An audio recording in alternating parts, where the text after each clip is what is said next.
રેખા સોની અમદાવાદ મેઘાણીનગરમાં રહું છું. મને ઢીંચણમાં મતલબ ગાદીની તકલીફ થઈ હતી પગમાં. હું 2020માં પડી ગઈ હતી.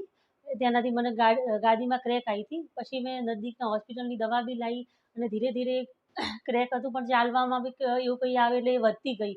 પછી મેં અને મારા ભત્રીજા પ્રશાંત ડૉક્ટરે સાહેબનું એડ્રેસ આપ્યું, પ્રથમેશ જૈન એડવાન્સ હોસ્પિટલનું એડ્રેસ આપ્યું. હું અહીંયા બતાવ્યું. સાહેબે મારે MRI કરાવડાવી અને એમાં મને સાહેબે કીધું કે તમારે ઓપરેશન કરવું પડશે.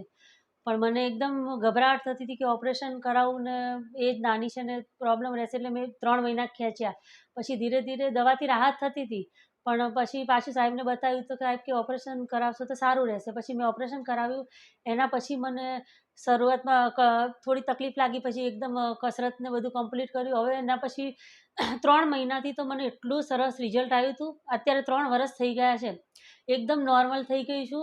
ઉલટાનું એ ટાઈમે મને એમ લાગ્યું કે મેં થોડો ટાઈમ બી ખોટો ખેંચ્યો. હવે એકદમ નોર્મલ થઈ ગઈ. વોકિંગ કરું છું, કસરત કરું છું, યોગા બી સરસ રીતે કરી શકું છું. હવે એકદમ નોર્મલ છું. અને એના પછી બી સાહેબને હું ક્યારે બી બીજી બી પ્રોબ્લેમ માટે કે આવી હોઉં તો એકદમ સરસ રિસ્પોન્સ મળે છે સાહેબનું, અને સ્ટાફ બી બહુ સરસ રીતે રિસ્પોન્સ આપે છે.